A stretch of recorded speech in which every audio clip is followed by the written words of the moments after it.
Howrah station সবসময় ভিড়ভাট্টায় ভর্তি থাকে, কিন্তু রাত বাড়লে জায়গাটা অন্যরকম হয়ে যায়।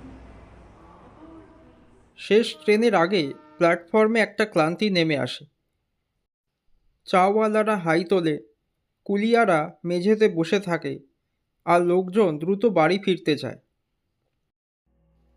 রাত তখন প্রায় 10:45। অদ্রিজ সেন প্ল্যাটফর্ম নম্বর 9-এ দাঁড়িয়ে চা খাচ্ছিল।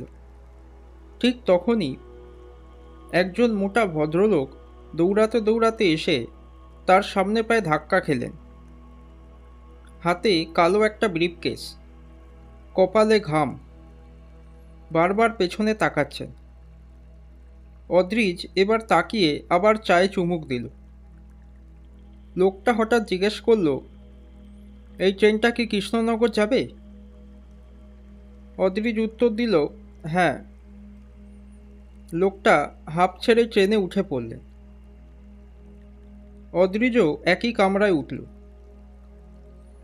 কামরাটা ভিড় না হলেও পুরো ফাঁকা নয়। এক কোণে কলেজ পড়ুয়া কয়েকজন, একজন মাছ ব্যবসায়ী, এক পরিবার, আর সেই ব্রিফকেসওয়ালা লোকটা।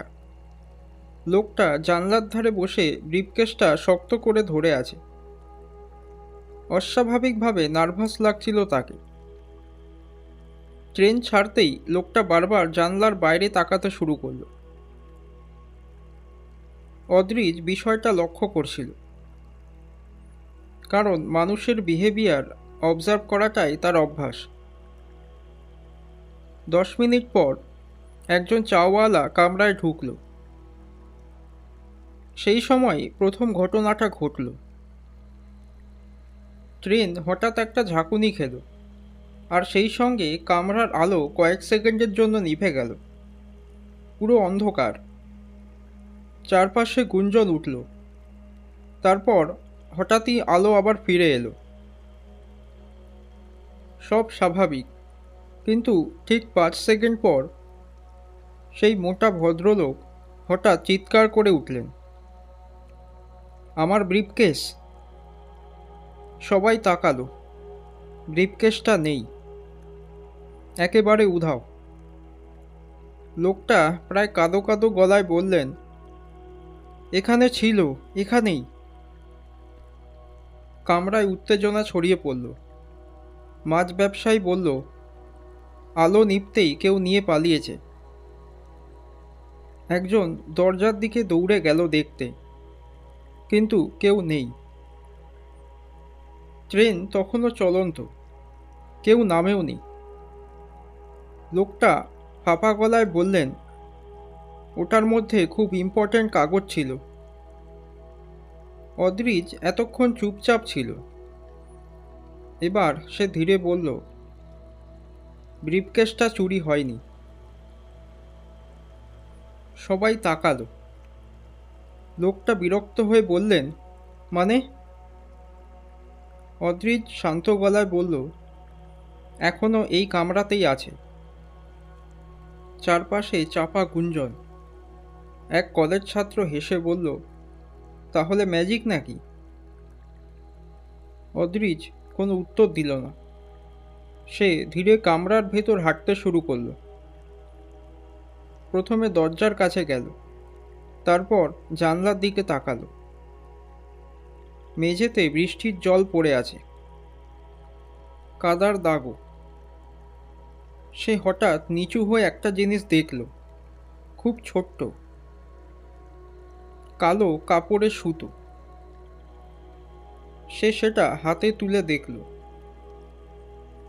তারপর সেই চাওয়ালার দিকে তাকালো। চাওয়ালা তখন অন্যদিকে মুখ ঘুরিয়ে আছে। অদ্রিজ হেসে বলল, আপনার চা কত? লোকটা চমকে তাকালো। চা কত বললাম? 10 টাকা।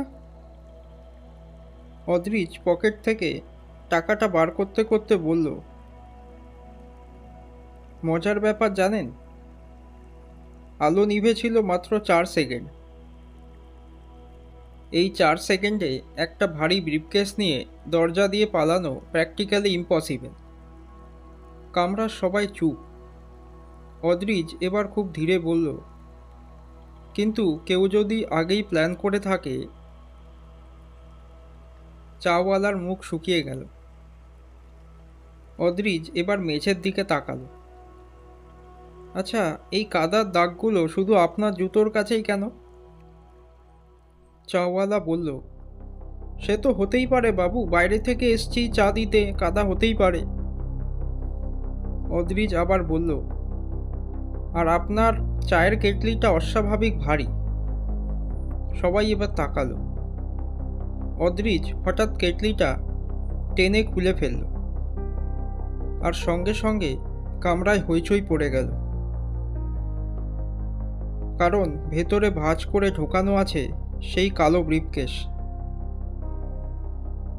লোকটা এবার পালানোর চেষ্টা করতেই মাছ ব্যবসায়ী আর দুজন ধরে ফেলল। মোটা ভদ্রলোক হাঁ করে দাঁড়িয়ে। কিভাবে বুঝলেন? অদ্রিজ শান্তভাবে জানলার পাশে বসে পড়ল। তারপর বলল, আলো নিভে ছিল ঠিকই, কিন্তু আলো ফেরার পর সবাই প্রথমে আপনার দিকে তাকিয়েছিল, শুধু একজন বাদে, চাওয়ালা। সে দরজার দিকে না তাকিয়ে নিজের কেটলি ধরেছিল, কারণ সে জানতো ব্রিফকেসটা কোথায় আছে। পুরো কামরা স্তব্ধ। ট্রেন তখন রাতের বৃষ্টি পেরিয়ে এগিয়ে চলেছে। আর অদ্রিজ সেন জানলার বাইরে তাকিয়ে হালকা হাসল, কারণ সে জানতো এটা কেবল শুরু। বন্ধুরা, এটা ছিল আমাদের অদ্রিজ সেনের রহস্য সমগ্রের প্রথম পর্ব। খুব শীঘ্রই দ্বিতীয় পর্ব নিয়ে আবার হাজির হচ্ছি জ্ঞানের দিশায়। সবাই খুব ভালো সুস্থ থাকবে।